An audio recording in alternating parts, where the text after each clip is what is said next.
नमस्कार, मैं पवन दुर्गम। बस्तर स्टोरीज में हम अलग अलग तरीके की खबरें आपको दिखाते हैं।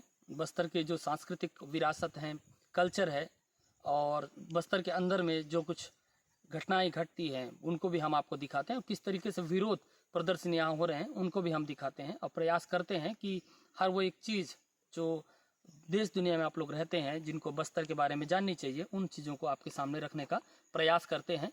अगर आपको लगता है कि हम इस प्रयास में सफल हों और वीडियो आपको पसंद आए तो इसको लाइक सब्सक्राइब ज़रूर कर दीजिएगा, शेयर भी ज़रूर कर दीजिएगा। इस वक्त हम छत्तीसगढ़ के जो सीमावर्ती इलाका है, तेलंगाना और महाराष्ट्र का सीमावर्ती इलाका है, भोपालपट्टनम परिक्षेत्र है, सामान्य वन परिक्षेत्र, वहाँ पे मौजूद हैं। और यहाँ दरअसल हम इसलिए खड़े हैं, आप मेरे पीछे एक बड़ा सा तालाब देख सकते हैं, यही तालाब है और पूरा खेल जो है इस सीमा में खेला जा रहा है, इसी से रिलेटेड ये पूरा खेल है। दरअसल 36 किलोमीटर की एक सड़क जो है वो छत्तीसगढ़ से तेलंगाना को जोड़ने के लिए भोपालपट्टनम से तारलागुड़ा तक बनाई जा रही है। करीब 37 करोड़ से ज़्यादा की जो लागत है उससे ये बनाई जा रही है, और उसके लिए यहाँ जो मुरुम है, गिट्टी है, उसका खनन जो है कंपनी ने किया, और साथ ही साथ अवैध तरीके से एक जो प्लांट है भद्रकाली में इस्टेब्लिश किया है। हम जहाँ खड़े हैं ये दरअसल अटुकपल्ली का इलाका है, और ये नरनौपल्ली से होते हुए 6 किलोमीटर अंदर आपको अटुकपल्ली आना पड़ेगा। आप ये फॉरेस्ट लैंड है, पूरी तरीके से फॉरेस्ट लैंड। आप इस तरफ देखिए, ये जिस तरीके से पूरा खनन किया गया है, यहाँ जो बोल्डर हैं, चट्टान हैं, इनके ढेर यहाँ पर लगा के रखे गए हैं। दरअसल इसके लिए कोई विधिक रूप से, लीगल तरीके से इसकी कोई अनुमति नहीं ली गई है। ये पूरा जो खनन यहाँ पे हुआ है ये इलीगल तरीके से हुआ है। तो बड़े जो रसूखदार हैं, बड़े जो कॉरपोरेट्स हैं, वो बस्तर में आते हैं और बस्तर में विकास के नाम पे, डेवलपमेंट के नाम पे यहाँ की जो प्राकृतिक संपदाएं हैं उनका दोहन करते हैं।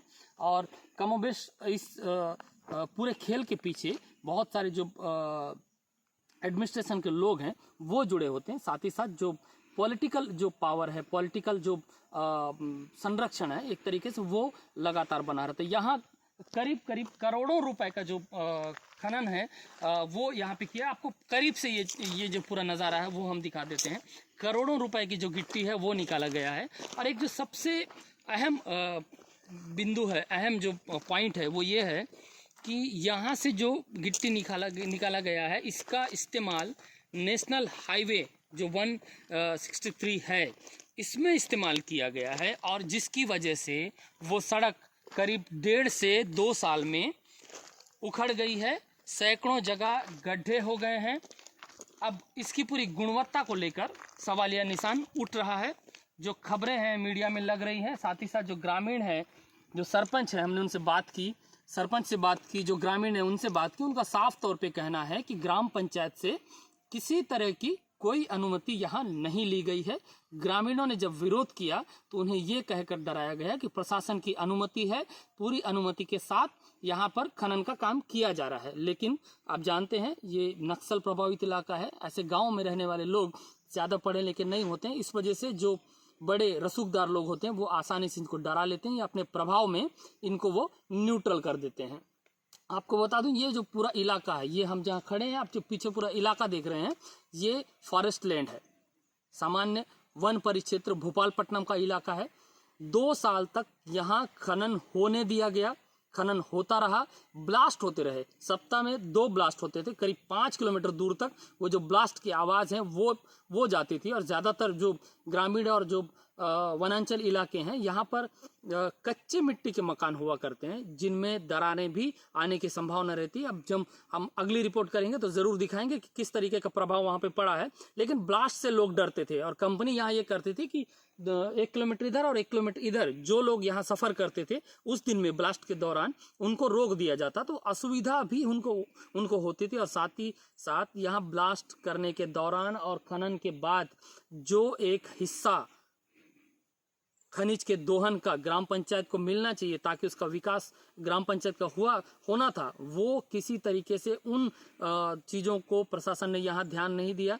ठेकेदार का क्या है, ठेकेदार आया, ब्लास्ट किया, उसने चोरी का एक रास्ता बनाया, जंगल से भद्रकाली में डंप किया, और वहाँ उसने करोड़ों का प्लांट लगाया और उन्हें सड़क पर ये बजरी गिट्टी बिछा दी। उसने अपना खेल कर दिया, लेकिन अब उसका जो खेल है उसके पीछे छुपे हुए जो बारीकियां हैं वो नेशनल हाईवे की जो सड़क है उस पर निकल के आ रही हैं।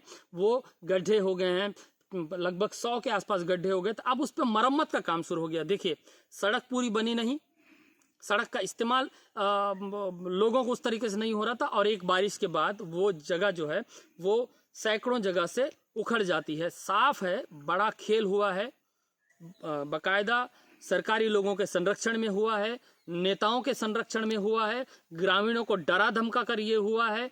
ग्रामीणों को एक तरीके से ये कहकर डराया गया कि पूरी अनुमति जो है वो ली गई है। अगर अनुमति ठेकेदार ने ली है तो फिर वन विभाग ने इस यहाँ खुदाई को लेकर और वहाँ इलीगल जो प्लांट लगाया उसको लेकर क्यों कार्रवाई की, क्यों वन विभाग ने उसको नोटिस दिया है। जो प्लांट भद्रकाली में चल रहा है वो भी इलीगल है, उसको लेकर भी वन विभाग ने जो है वो नोटिस दिया है। अब मामला लगातार मीडिया के माध्यम से आगे आ रहा है, लेकिन इस पर अभी तक कोई कार्रवाई नहीं की है। वजह यह है कि जो भी ठेकेदार इसको कर रहा है, जो जानकारी निकल कर है, क्योंकि बहुत बड़े रसूख वाला आदमी है, और जब लोग बड़े रसूख वाले आदमी जब इस ऐसे किसी काम को करते हैं तो जो ग्रामीण लोग हैं वो अपने घर टूटते हुए बिखरते हुए देखते हैं, उनका सपनों का जो आशियाना है वो टूटता है, बाकी न्याय उनको किसी तरीके का नहीं मिल पाता है। ऐसे में आस जगती है मीडिया की, और मीडिया उनके साथ हमेशा खड़ा होता है। आप देखिए ये लगभग 1 से 1.5 एकड़ का पूरा एरिया है, और जो मुख्य सड़क है वहाँ से करीब करीब 40 से 50 फीट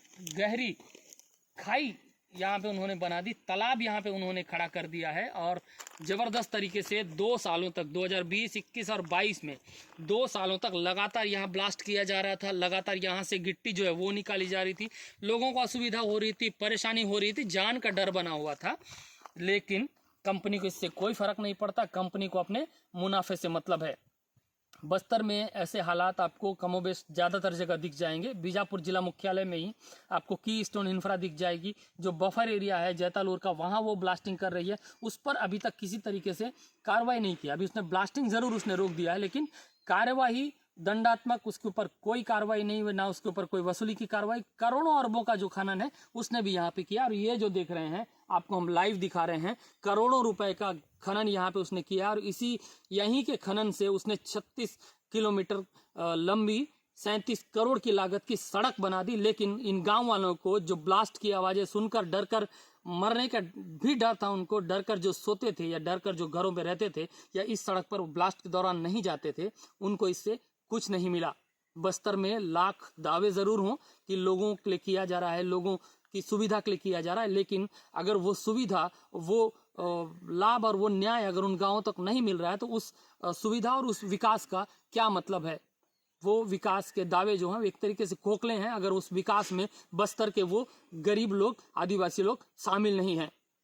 बस्तर स्टोरीज में एक कड़ी थी, इसके बाद लगातार हम ऐसी स्टोरीज लेके आएंगे। ये एक तरीके से भ्रष्टाचार के आरोप जो मीडिया में लग रहे थे उसको लेकर हमने सोचा कि ये खबर आपको देखनी चाहिए, क्योंकि बस्तर की चिंता जो लोग करते हैं, बस्तर के बारे में सोचते हैं, बस्तर को लेकर जिनका दिल धड़कता है, उनको ये भी जानना चाहिए कि बस्तर के सीने में ब्लास्ट करके इस तरीके से करोड़ों अरबों का जो खनिज है उसका दोहन किया जाता है। नमस्कार।